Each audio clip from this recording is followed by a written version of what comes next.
Okay, you're saying you're good. Yeah. I'll believe you. I know, right? You're receiving it. Come on, YouTube. You can do this. Yes! We got it. Bam, there we go. Showing up here too. Okay, welcome everybody. Welcome. We've been spending a lot of time trying to get this to work. I'm going to need you guys in the chat if anybody's here. Hey, what's going on, Crazy Face? Let me know where the audio's at. We're trying to get this set up. We're still working on doing the live podcast. What's going on, Thomas? So what that will look like is over at our couch there, we're going to do the podcast and live stream that. But we're still trying to figure out the audio of how to do that. Last time we did it, we just set the the YouTube live up on a phone. So we weren't running audio from us to the phone, and it was really far away, which is why you guys had shitty audio. Sounds good. Okay. Cool. Good. That's one. Yep. Get a couple more verification. Yeah, a little low. It might be a little low. That's the issue that we're having. So we're gonna try to speak louder. Mm-hmm. But good news, guys. We've got the content train going. So things should be fairly consistent from now on. As I was just saying, we're going to work on the podcast. We're still trying to figure that one out. Bear with us. Our screen so we can actually engage with you guys is over here. So if you catch us looking back and forth, that's why. Yeah. So we got a new fancy audio interface that has multiple channels, which is better for editing, all that kind of stuff. But then getting that to broadcast and record in the programs that we want it to at the same time, well, they don't make it that easy. No, they don't. So, all right, here's a little call for help. If any of you guys have really come to my rescue in the past with this kind of stuff. So here's the deal, right? We've got Chewy said he could help. Okay, cool. Here's what's going on. We have 3 mics and maybe a 4th, depending on the guests that we have, running through a what's the name of it? It's a Behringer. A Behringer audio interface, which has 4 channels, and they can be XLR or quarter-inch jack. Or quarter-inch, and then it's USB to the computer. And we're running the audio into Adobe Audition, but we're using OBS to broadcast to YouTube. And they say it's possible to do it where you use Audition as your output for OBS, but actually getting it working is another thing. Right. So we want to record the audio in Audition, yet have it go through OBS to you guys. So that way you get like that really crisp, clean, warm audio that we're getting from the mics. We just can't get it to go the way we want it right now. Mm-hmm. So if anybody has any ideas or can work with us, definitely contact me or Lewis. This is kind of really Lewis's more of an expert at this than I am. I'm definitely for the video and the photo, the audio. Only because I've listened to more podcasts. Right. Sherlock's voice a little lower. I'm a little farther from the mic. That's probably why. We can actually. I just totally bumped that too. Let's check where that's at. Sorry, guys. That looks okay. good. Do you see how stretched in we are? Mm-hmm. Like we're elongated. I had to do that. Yeah. Well, it makes me look a lot thinner, more handsome. All right. Keeps the beard in check without actually having to trim it. There you go. Okay. A lot better. Okay. Thanks, Demos Vape. Peter, hey man, what's going on? TCG, you're always in the house. Thanks so much, man. Thanks for tuning in. Mm-hmm. Might be able to convert it to an MIDI and convert MIDI. Is it? I think MIDI's just data. And Audacity, I mean, I've used Audacity in the past. I've never tried to record multiple tracks with Audacity, though. So I'm actually willing to give it a shot. It's a little bit more of a clunky interface than Audition, but we can give it a shot. Daniel, we're going to Audition because we want to record the podcast and put that out as an actual just audio-only podcast, as well as put it out on live. Well, Audacity is also an audio thing. No, I know that. Oh, okay. But Danny asked. Danny asked why we're not going just straight through OBS. Why Audition? Mm-hmm. And because I want to be able to edit the audio track by track as well. because I don't know if anybody's ever tried to do any kind of like multiple channel, multiple mic audio things. There's always one that's higher than the other and one's a little muffled, so it's really great to go into each channel and to be able to tweak it. Yeah, just the podcast we did with Pete the other day, my mic was booming, his mic was quiet, he had to be right up on it, even because you did a little bit of editing on it, didn't you? Yeah, I cleaned it up too. Right. Mm-hmm. But we will be releasing that audio from the first podcast when we can get everything figured out. Mm-hmm. Another thing that if you guys have any advice on as to like where to publish it or where to put it, that would be greatly appreciated as well. Yeah, because the few that I know of, was it Blueberry and Zencast, all those ones, they're pretty good, but there's got to be more. There's got to be better options. So if you guys have any suggestions, that'd be awesome. Like, how do you get onto the iTunes one?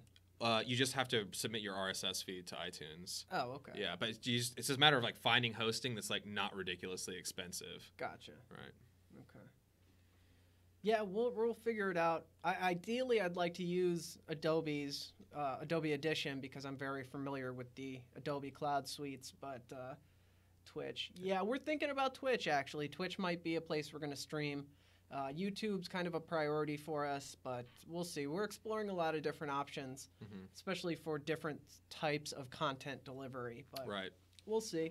Yeah, because I think the main thing is getting the audience built on one platform so that way we're not paying attention to 15 different chats all at the same time. If we can move everybody over to one spot, whether that's Twitch or whether that's YouTube, we don't know quite yet, but we're thinking about a lot of different things. Yeah, because there's different, we want to reach as many people as possible, obviously, and I know some people, you know, for you guys, if I was like, hey, come listen to us over here exclusively, we're going to do exclusive content, some of you might come, but not all of you, and it makes it a lot harder to like individually record content for different places. So if we can do it all in one sweep and then just kind of distribute it that way, then we can reach as many people as possible. Right. Yeah, Twitch is interesting, though, because of how big it's gotten, and it seems to be a more, like, native platform for the live stuff. Yeah, so at least has our interests. Yeah, definitely, because it is gamer-dominated, but there are other, like, little niches that are kind of popping up. And they have that whole IRL section for stuff just like this. Right, right. So we're going to see. We're going to definitely see. And it depends on what kind of content, because I am going to get into the photography stuff. We're going to maybe touch on a little bit of the business end of the vaping world. Yep. We're really excited about the podcast because we're going to bring in different people from the industry. Like initially, it's going to be local people and you know, business owners, vape shop owners, influencers, vapors from the community. But we'd eventually like to expand and start flying vape famous people. Grim Green. And Danny, actually. Oh, Danny too? Yep. Hell yeah. Right there. All right. And like, well, Danny's in Europe, so that might be an expensive trip. Yeah. But ideally, like, we'd like to have people come in and interview and hang out, go out to eat, go explore Austin, make a cool vlog out of it, and then do the podcast. So there's definitely some things we want to do.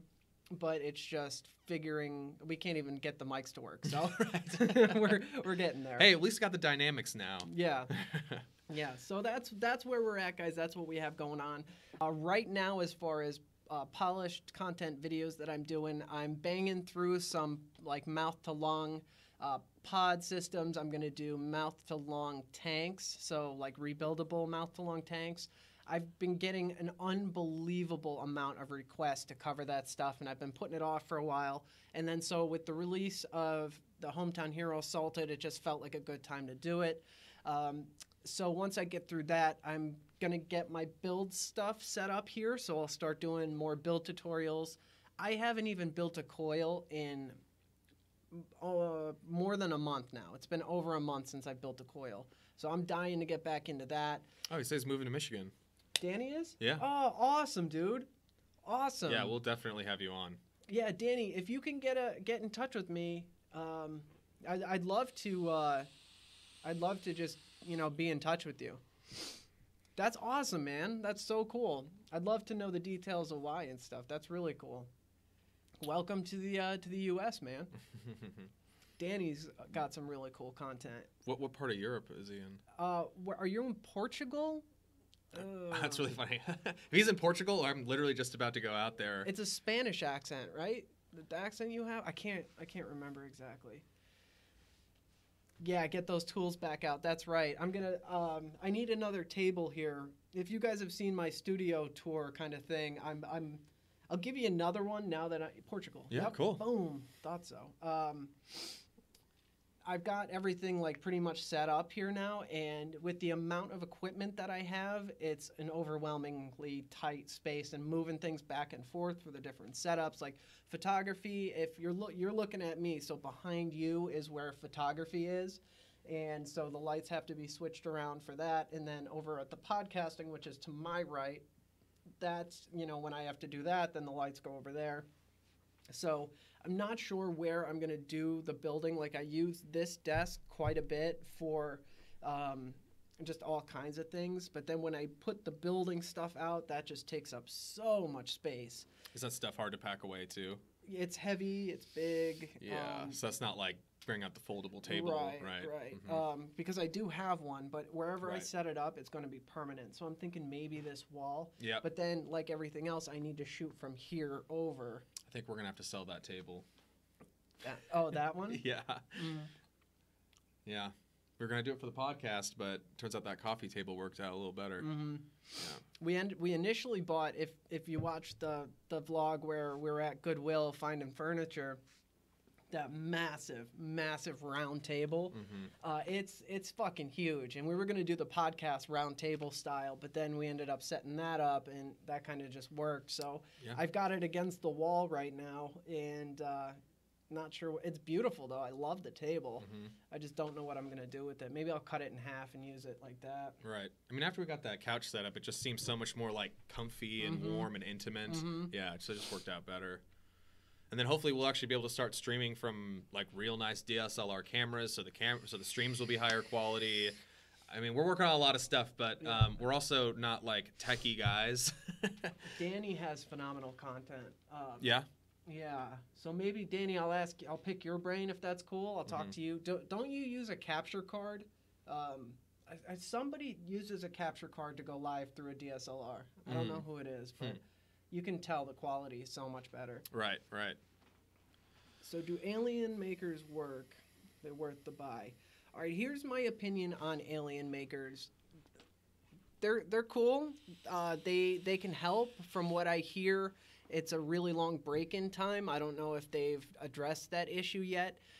Here's where my thoughts are on it, right? If you learn with those, and that's how you learn, if the time comes and you don't have them, or you lose them, or they break, and you want to make your alien, you're shit out of luck. If you want to do it, at a buddy's house or at an expo or something like that, you're shit out of luck. So my opinion is just do it. Just learn, because it's really mostly about the wrap, right? And they don't help you with learning the feel of wrapping that alien. So all they do is stabilize the core, and a paper clip does the same damn thing. I hate to knock a product because they work for some people. Some people love them. And unlike a paper clip, they're designed to move down the cores with you. But I don't know. I mean, if they were available, I'm kind of stubborn and I like doing things myself. So I wouldn't have used them when I was learning. I just highly recommend learning without that kind of help. Use your paper clips and move them. It's just you'll be a better builder being able to build without them. But if you need them, by all means, try them out. I mean, Maybe use them as training wheels. Yeah, I mean, it doesn't make you a bad builder using a tool that's available. So, yeah. Mm-hmm. Yeah, Lewis is older than you. He's 48. You're not the oldest. Yeah. 2 kids in college, man, that's expensive. Oh yeah, Danny does. See, He does there. use that Yeah. thing. Yeah. Capture cards. Yeah. Yeah, Danny, we definitely do. I'm actually, I have something coming up that I'm working on that I'm really, really pumped about, and it's kind of more of a It's not a review. It's not a build tutorial. It's not a tips and tricks. I'm pretty much going for the throat of a company that I feel is really fucking the industry over. So, yeah, look forward to that. I don't even know what you're talking about. I know. What's going on, JFM? Welcome, buddy. Welcome. Thanks, everybody, for being here, and thank you, everybody who's watching the replay. Again, I don't think this is going to be a tremendously long stream because of the fact it took us probably 45 minutes longer than we had hoped to get on. But I definitely wanted to keep the consistency. Jacob, thank you so much, buddy. You really didn't have to do that. Please don't send super chats. I very, very much appreciate it, but please don't. Save your money. Buy some wire. Yeah. C-clamps, ball bearing swivels, and a vise. Yeah. Yeah, dude, I mean, you can build, if you have a stand, if you don't have a stand, you can build one. Vices are cheap. You can really get, maybe that'll be one of my first build videos is everything you need to get set up to build. Like budget setup. How many swivels do you use? It depends on the swivel. Depends on the size of them, really, the brand. If you're using a shittier brand, you want a lot of them in case some of them lock up. Right. And then if you're, depending on your build space too, if you have a big area and you can take a chunk out of that area for swivels, then you can do a bunch to like keep yourself safe from them locking up. Right. If you're in a really tight space, you need to spend the money and get a good set of swivels and just use 2. I'm using 2 right now. Okay. But I have really, really good swivels. Right. What do people do before swivels? Freehand. That's how I learned. So you just had to like manually like wrap around, or? No, I used a drill, but so the cores were like just spinning by themselves, and I like you use your hand to kind of stabilize them, and you cut your hand up, but before long, you got pretty vicious calluses. Right. You still got some remnant ones? Oh yeah. Like the wire would, like I would just pinch it between, because like you had to support the wire. So yeah, like I would just get cuts, deep cuts, and I was building wholesale at that point too, so I was just getting vicious cuts on my thumb. I'd be like wrapping them with duct tape. That's how I started. I didn't have swivels. Yeah.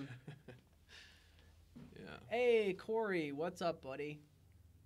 There's Corey. Corey Ulato.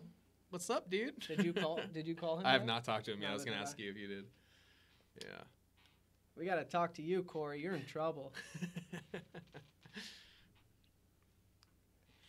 Yeah, all right. So depending on what you're doing, man, about the cores, this is like probably the third most frequent question that I get, cores collapsing. It depends on what build you're doing. And people assume that doing a 3-core Clapton is going to be it's going to be easier than doing a 3-core Alien. But that's not the case. A 3-core fused Clapton is way harder than the Alien. The actual Alien wrap, the waviness of it it falls on top of the 3 cores. The way it's shaped just naturally falls on top of them. So I can do a 2-foot section of Alien without stabilizing the cores at all. If I were going to do a 2-foot section of fused Clapton, I'm stabilizing that shit every 1/4 inch or every inch. The straight plain wire just pulls those cores together with any amount of tension at all. So that's pretty much the difference. With an Alien, that shape lends itself perfectly to not putting the tension on the top core to pull them together. So if you're struggling with the Aliens, the best thing to do is stabilize as much as you need to. But the issue there is that you have to stop to move that paper clip. So if you get in your groove as you're building, the last thing you want to do is have to stop and start again, because a lot of people really struggle with that. I would start small, like real small. Instead of doing enough for 2 coils, do enough for 1 coil. The shorter your wire is, the less prone to it twisting on its own. If you do a foot of wire and you spin it, if your swivels aren't perfect, and even if they are buttery smooth, naturally, because of the tension from the chuck twisting that wire, it's going to want to twist, and especially when you get to the swivel end. So the shorter it is, the easier the whole thing stays parallel as it spins. It's also like a sweet spot with like the tension and the swivels and yeah. Yeah. Generally speaking, you want a little bit more tension than not. It depends. That's a tough one. Right. Yeah. Because sometimes I loosen up on the tension just for it all to. Yeah, that's a tough one. Yeah. What was the question I was answering? I don't remember. You were talking about fused Claptons and. That was all on the same tangent. Yeah, it was all the same tangent. Jeez. And Corey, you're all right, man. Just just contact us. You're so fucked, Corey. No, you're all right. Maybe. He's so fucked. Oh, goddamn. Tricore Alien. Yeah. Mm-hmm. But so start small. Definitely start small. You're going to burn less wire that way. If you start with like a 6-inch piece, that'll still give you enough to play with at the beginning, try to find your groove, and you won't have to stabilize it so often. All right. Okay. So the more you have to stop and start, the more likely that you're going to fail that build. Even with accomplished seasoned builders, having to stop and start is one of the most difficult things about any build. You really don't want to do that if you don't have to. Yeah, I've seen Patino's Alien Makers. You're a little late to the party on that conversation. We already talked about those. I farted. Nice, Wash. Wash Bunghole. That's awesome. That's his name. Wash Bumhole. He just jumps into streams just to say that. Yeah, probably. Trolling. I posted. We're fun to maintain. Yeah, I bet. Mm-hmm. Yeah, the great thing about ribbon wire, though, people get afraid of, like, adding ribbon, like, depth, like, multiple. And it is hard. The more you add, the more difficult it is. And the smaller the gauge, the more difficult it is. But because it's flat, it naturally just stays together. So, I don't know. I'd take ribbon over round wire every day as far as, like, adding cores to the mechs. Do they make like flat wires, like that are not quite as thin as ribbon? Yes. Yeah. Mm-hmm. How are those? They're all right. I prefer ribbon, like regular ribbon. Because does that increase the ramp up time, or does it decrease it using the flat wire? Depends how you build it. Okay. Depends how you build it. The more mass you add in general, the longer it's going to ramp up. Your resistance will drop, but the ramp up time's going to increase. Square wire is cool because instead of having like a 1 millimeter by 3 millimeter, you can get like a 2 millimeter by 3 millimeter, so it's more square, but you can use that as frames on the outside, so it's like thicker and then thin. Right. And those are really cool builds to do things like that. And they've got a bunch of different sizes, like so you can get like almost literal square pieces. I think I have like some 0.3 by 0.9 ribbon, which is like pretty long and then pretty high. Yeah. And that like I've really haven't fucked around with, but I have done like just by itself and polished it up, and it looked like a mirror. It was beautiful. Yeah, that polished stuff looks really great. Do you notice any difference in vaping when you do a polished one? Yeah. Not so much. Nah, it just looks awesome. Right. I'm putting you in timeout. I love that. Yeah, that's great. A lot of popping in your Pulse 24. Personally, I love popping. Biggest thing to do to avoid that is not over drip. Let your coils saturate. Yeah, because it's been so cold in the morning, I've been like putting it on and then like literally just like hitting it a little bit just that way it melts in, and then I'll go and take a hit. Yeah, that popping is caused by excess juice on your coil, like on your actual coil. It's got nowhere to go but up. It pretty much boiling liquid is what it is. So if you over drip, that's going to happen. If you hit it immediately after dripping, that's going to happen.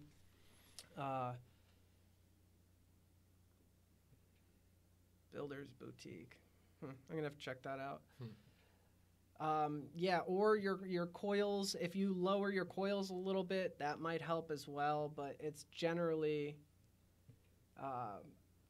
it can burn. I've gotten some pretty vicious pops where it's burnt the back of my throat, and that's uncomfortable. It also kind of depends on the RDA you're using and how far away your coils are from your actual point of extracting the vapor, if that makes sense. Yeah. Yeah. Because I noticed that with the drop, if I didn't let things saturate, because the coils are so high up, I would get a lot more pop in the back of my throat. Yeah, so you can set them lower, and that'll change a lot. That'll change your airflow. That'll change performance. Right. I also moved them like in, as opposed to like keeping them kind of to the side, which would probably help too if I just kept them more out. Yeah, that'll give you more airflow too. Yeah. Play this around been with great, it. though. Oh, you love the drop? Dude, yeah. Yeah. I mean, that goon is excellent too, but I got to a point with the goon where I was literally just putting single coils in it. And I don't really know why necessarily I was doing that, but it just turned out better for me, I guess. Single coil. Yeah, doing single coil on it, yeah. So you like more air? No, I always close off the airflow on it too. Yeah. I was actually trying to find a good single coil RDA that wasn't a squonk, and I was having a really hard time. Do they exist? I have only seen like a handful, and either they're old or they're squonk. Right. There's a lot of single coil squonks. But that doesn't mean you have to use it as a squonk. Yeah, that's true. I mean, because do they come with the solid pins too? Most of them should. Okay.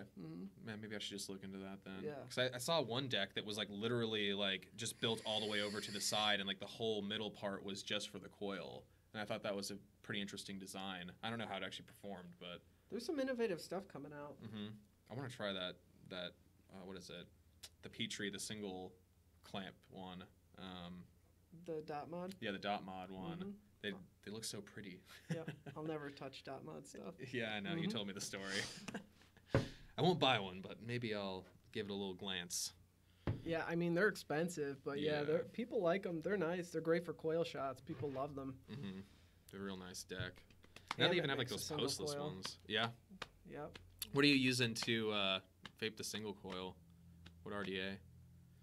Are you talking to me or them? Them. Oh, yeah. Jacob, so what do you... Wait, who? Yeah, Jacob. Oh, yeah. Never mind. You're suggesting. For Lewis, what setup do you use to test flavor? You know, it's kind of, the drop. I mean, it just kind of depends on, like, you want to try things off of several different devices. Some RTAs and some RDAs are just bad for testing. Especially a lot of like the more old school stuff. Like we used to try to test off of TFV4s, and those were awful for flavor. Most of like the quality control stuff now, and most of the testing that is done now is through just simple. What are those things called? Sub-ohm tanks. Yeah, but it's the Kangertech sub-tank minis, and I mean those things have been out for 2 years now, and they still work just excellent. Yeah. And then, just kind of whatever I'm dripping onto, and then as many devices as I can get it on is the best way to test out flavors. Yeah, because, like, so many different devices offer so many different things as far as performance and flavor, so you really don't know the scope of a flavor until you've tried it in a multitude of different devices. So when I showed up, too, I brought with me, naturally, a ton of shit, so we're really getting into a lot of the new products, too, and it's just incredible how a flavor that you thought you knew ends up tasting so much better in different devices. It's crazy. Wrapped in glass. Yeah, I'm going to have to take a look at that RDA or the RTA. Yeah, I just got the Marvin RTAs in by Coil Master, and so far everything Coil Master has done, the Alfie and the Ray, have really blown me away. I rhymed. He's also saying that Dead Rabbit's good too. You have one, don't you? I have 22. I have the 22 and the original one, and I also actually have one of those battle caps now. Setup, I've got two in front of me. I'm still rocking this Vaporesso Cascade tank on top of the Revenger X. That's my, like, when I'm deep in editing, don't want to fuck with dripping rig. And then I have the Kenzai RTA, which is still one of my favorites, on the VGod Pro. Yeah, not the Elite. I also have a MyJet in front of me. I have a Soarin' Drop. Actually, I've got a shitload of pod devices in front of me right now because I just did that video. So I've been doing a lot of those with the new Hometown Juice. And I have the Hastur, I believe that's how you say it, mouth-to-lung RTA. And I've been ripping on this with normal juice at like 9 milligram, and then I've been running through a bunch of different pod juices with this. This and the Berserker mouth-to-lung are going to be in my next mouth-to-lung video. So I've been rocking this. And I also have... I don't know where it went. Oh, here. What's this mod? It's the ATX Cloud Tech. The ATX Cloud Tech with the Dead Rabbit battle cap. Ugh. So yeah, I got that guy going. Look at how pretty this is. That's a glass tube in there. You can change them out too. Yeah, they're glass tubes, change out the colors. They come with magnetic and spring buttons. It's 99.9% pure cotton. So it's a really cool mod. Copper. What did I say, cotton? Yeah. Definitely not cotton. It's definitely not. It's been a long day. I'm ready to go home. Yeah, so this is something I'll be reviewing very soon. And I'll get you guys more information on this. But it is special. I haven't dropped it yet, so that's good. I'm hoping not to drop it before the video. Because this is glass, too. So I'll break this in a heartbeat. What battery is in your VGod? It's probably an Aspire 1800 or a VTC 4 or 5. It's a VTC 5A. I went on to that imrbatteries.com to go buy some of those HG2s, and they were totally sold out. I bet. Yeah. They were doing a really good price on them. $6 or something, or $6.50. Yeah, it's crazy. I have it in my description. It's not even an affiliate link because that's a huge question I get all the time when I get my batteries. Well, so when I was scrolling through that website, actually I meant to ask you about this. They have a lot of batteries that are in that 3,000 milliamp hour or greater. They're horseshit. Really? Is it just rewrapped like HG2s? Yeah, pretty much. I mean, you know, if they sell TVs or cell phones, that you can buy their batteries. But some are way better than others. And actually, Battery Mooch is like the go-to. That's the one that does all the testing. Yeah. He actually started a YouTube channel now, which is an excellent resource. Oh, I great. think like within two weeks he had 10,000 subscribers. Rightfully so. I'm going to link his YouTube in my descriptions. But so I base my recommendations off of what his recommendations are. And especially and really only the things that I've used. So my favorites are the Aspire 1800 for mechs. That one's great. The VTC 5A is even better. The 25R you can't go wrong with. And then for regulated mods, I use the HG2s. 25Rs are great because you can use them either way, mechanical or regulated. You say the HG2 probably don't play with it in the mech game? Don't at all. Oh, but I mean, they're rated for 20 amps, aren't they? Yeah, but I wouldn't push them like that. Oh, okay. Interesting. I know it's tempting because of the milliamp hours, but definitely not worth it. Well, 20 amp also sounds like a decent amount of headroom, too. I mean, it's not too far off from like the 30, 35 amp that like a lot of the mech ones use. Yeah, but I get it. Yeah, I think I could be wrong. Correct me if I'm wrong. I'm sure you guys will because you always do. I think they're really around 18 or 19 is their actual rating, maybe lower. Yeah. I also was seeing like batteries on that website that were like 2.5 amps. He wants to be in timeout again. Dude, you're worse than my 3-year-old. You're getting more timeouts. Boom. Bye-bye. Got him. Yeah, VTC 5As are like the best, in my opinion. Yeah. They're definitely pricier, but they're worth it. Right. That VGod that you're using, how long have you been using that mech? A while. Out of all like the mechs that you've used, is that like one of your favorites? It's up there. Yeah? Do you have any come to mind? I like it quite a bit. I have a Kennedy. Just hit the floor. Just dropped it. I saw that coming. Yeah. I like it because A, it performs well. It's got a phenomenal button. It's copper. It's durable as fuck. I like red. And it's sleek and looks great with everything I put on it. Right. I'm a big fan of red. Yeah, and it performs. It's hybrid, so not for everybody, not for beginners. Right. But yeah, I mean, it's a great product. I highly recommend it. And it's got nice big vent holes down the side. Right. Carbon fiber button. So that'll pop out before the thing explodes. Keep on fucking bumping this thing. With your foot? Yep. Yeah. I should have put like the feet this way. You know what I mean? Yeah. It's all right though. I just gotta remember and move it back if I hit it.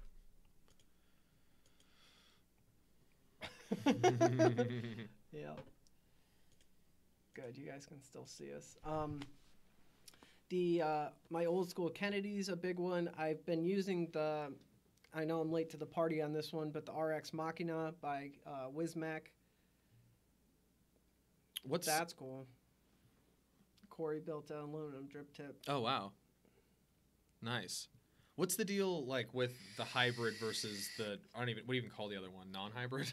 Yeah, pretty much. Okay. So non-hybrid would be like a spring-loaded or all right, so hybrid is direct 510 pin to battery. Right. So but like why is that? Why is there a benefit to that? It's direct to batteries. So it just doesn't lose any. Yeah, you're not going through anything else. Got it. There'll still be voltage drop, but yeah, I mean it's going to be better. Whereas opposed to something spring loaded, you're not making direct contact. Mm-hmm. So messy. Yeah, and you've got more to go through. Yeah. And so what happens? People try they've got shitty batteries, and then they try to use something like that has no protruding 510. Right. And it's just asking for a short to happen. Right. Because then what happens is instead of just hitting the 510, you're hitting both at the same time. Just short the battery out. Yep. Yep. I picked up a bag of sand the other day from my sandbags to keep my lights from falling over. And the guy that loaded the sand in my car, he was telling me about how his battery or his mod exploded and burnt his hand. And when he was in the hospital, they were asking him what happened. And he's like, I don't know, it just exploded. And I was like, did you take care of your batteries? And he's like, I don't know. Oh, which means no. Yeah. Yeah. I have a guy who I'm friends with who recently kind of got into vaping, and I got him on the D19. He was liking it a lot, but I guess he's going to go somewhere for some conference or something pretty soon. And he's like, dude, I want to get the most badass setup I can get. And I'm like, well, yeah, but then you're starting to talk about getting the box, getting chargers, learning about battery care, and then you're talking about $150 at least for something that's going to be decent. I'm like, dude, just use the D19, dude. It's a good device. Yeah, stick a direct long coil into it. Right. Mm-hmm. Right. I mean, just you keep using the mouth along and get the Nick salts. Right. Yeah. Yeah. I could, if I had to, I could go solo on the mouth to lung, but I wouldn't want to. Yeah, and how big is that juice well in there? On the D19? Yeah. Not massive, but it's... I feel like I'd suck through that in a second. Yeah, for a mouth to lung device, it's big. It's bigger than some of the pod systems. Right. But it's the reason I was using the knee box for so long, because I had 10 milliliters of juice capacity, and I could take that thing out all day. I'd have to have a battery with me, a spare one, so I'd change that up. I wouldn't have to bring any juice out. Right. Yeah. That's what's phenomenal about things like this. Mm-hmm. You get the same feel, the same performance, but in a 5 mil capacity or whatever it is. Yeah. The penguins are great for that too, the dolphin and the penguin, because your battery will die before your juice does. The dolphin, or the original penguin, I don't know what the dolphin is, but that's an 8.8 milliliter capacity. Right. Fucking massive. Right. Well, with the Soren drop, you said you've been using that a lot recently, right? Yeah, I love that thing. So how would you have to bring a spare bottle of juice with you if you're bringing that thing out for errands all day? No, but I'd be cutting it close. Okay. With something like that, I would just bring an extra pod and keep it in the car. Okay. Yeah. But see, I plug it in the car because I have a charger I love my charger. I can pull off the lightning thing, and it's a USB underneath it, so I can charge both things. Nice. Got them at Goodwill. Oh. Fucking awesome cable. I am on batteries.com or battery. I think it's batteries.com. Yeah, it's either IMR battery or IMRbatteries.com. And it's legit. I don't have to worry about them being fake. The prices are very reasonable. They come in cases. Like, they always come in cases, which is great.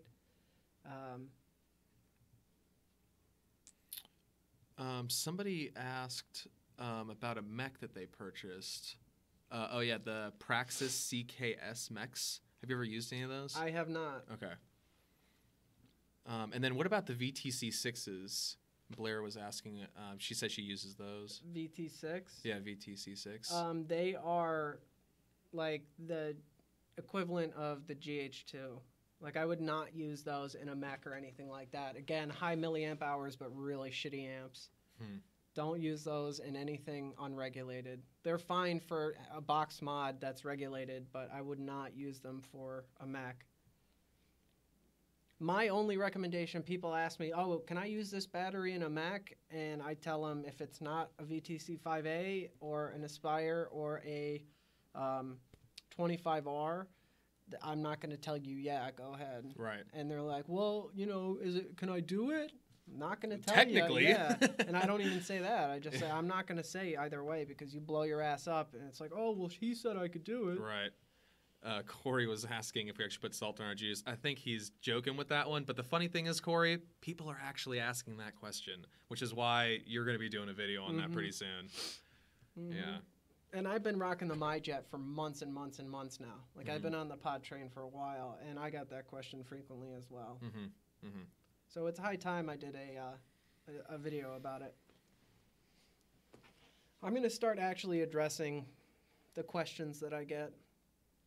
So, yeah, I think that's, I need a drink, and I'm getting tired. So I'm going to wrap this up. It's funny when you say you need a drink, you're actually talking about like water or soda. Yeah. Oh, yeah, because I don't drink. Yeah. Yeah, most people are like, oh, I need a drink, and they're talking about alcohol. Yeah. Yep. Well, I guess... No, Chewy, don't dilute it with sea salt. Actually, you know what? Fuck it. Do what you want, man. Free country. Go ahead. Tell me how that goes, though. Definitely film it. Yeah. So we did extend the coupon. If you guys are still interested in getting the Hometown Hero salted for 20% off. So that makes the $25 bottle to $20. HometownHero.com. Salted 20 is the coupon. It expires on Monday. So guys, please order this weekend if you want to get it for a discount. Everything, any combination of things, the full line, 2 bottles, whatever you want, it's all 20% off. So go there if you're interested in trying that. If you got a device that you want to try it in. I know Kenny here is a little biased, but he says it's the best salt that he's ever tried. So I'm really not, though. I'd tell you if it sucked. That's true. Yeah. I would 100% tell you if it sucked. And I would definitely tell you guys if I thought it sucked. Yeah. So another thing that I really like about it, where other companies are charging $20 for a 30 mil, it's $20 with the coupon right now for a 50 mil. Way more bang for your buck. It'll last you forever. Yeah. Yeah. Yeah, with the pod juice, too. Like, it lasts forever. And Chaotic also, I mean, yeah, he also said that he liked it quite a bit. He said it bumped out his favorite salt, Naked Salted or whatever. I've been on the Mr. Salty train. I mean, if you guys have been watching for a while, I was all about Mr. Salty. And one of my biggest complaints about Mouth to Long is that when you get into Mouth to Long, because of the high nicotine concentrates and because of the ratios, it really mutes the flavors. But for however they did it, the Hometown Hero flavor is just fucking unbelievable. Like, I have a bottle of Salty right here, the Munchies, because I was hoping that was going to be good, and I've just been really let down by a lot of juice, Mouth to Long juice. Patrick's saying that IMR gives you a battery case and wraps with your batteries. That is awesome. Yeah. Yeah, it really is. When I did my first order through IMR, I didn't know that they did the case and the wraps, and I ordered cases and wraps. Also, giveaways. The giveaway winners have been picked, so yeah, I'll be contacting you guys either on Instagram or on YouTube for those of you who have won. We're also going to be doing more giveaways next week in the live show, so make sure you tune in. We're going to try to do them around the same time, so like the end of the day Friday. We are Central Time, so figure that out for wherever you guys are, and we will see you next week. Again, I'll be contacting the giveaway winners. 20% off coupon, which is salted. Hometown Hero Salted? Salted 20 is the coupon? Oh, Salted 20 is the coupon, Salted 20 for 20% off. The Salted line at hometownhero.com. I don't mean to derail your whole outro here. Do it. But if you guys know anybody in Texas that you'd like to hear us speak with, send them our way. We'd love to speak with them. We'd love to have more guests on the podcast too. So even if they're not totally 100% vaping focused, we had Pete, the new Bon. He does vape on his live stream, but that was a fun conversation talking with him about a video game that I had only heard of. I've never actually seen get played until I started watching his live stream. So whatever. if you guys want to hear about it, have them come on to our podcast. We're interested in talking with them. Yeah, and again, if you know anything about that whole realm of like audio, we're struggling with that. So get in touch with me. Leave it in the comments. You guys know I try to interact in the comments as much as possible. Contact me directly. That's even better because I'm starting to get a lot of comments, more than I can handle, which I'm going to try to keep up, but I need you guys to be a little understanding that it's a shitload and I have a life. So, it is what it is. Might as well plug this too. If you or a friend that you know has any kind of YouTube channel, Instagram, Twitch, anything else, honestly, Facebook groups. I don't even know anything about Pinterest, but if they got a Pinterest thing going that's really good, and they want to become a part of our team, have them go to hometownhero.com. If you scroll to the footer of the page, there is an influencer program link that takes you to an application to join our program. Have them take a look at it, sign up there. We're always looking for more people to rep our products. Yeah, I'm no longer running the influencer program, so don't contact me at all about that. Contact Lewis. I'll drop his personal cell phone number in the description, so you guys call him. Only between 2 and 5 a.m., though. Right. Yep. Those are the best times. Yep. All right, guys, that's going to be it for this. Thank you for joining. Yeah. We'll each week it's going to be more and more polished, so bear with us. We're going to get there. Thanks for watching. Thanks for commenting in the chat, and thanks for commenting on the replay. Contact us. Buy the juice. 20% off. Salted 20. Leave me requests for videos, content, topics, all that stuff. All right, guys. Have a great weekend. Stay safe. We love you, and we'll see you next time.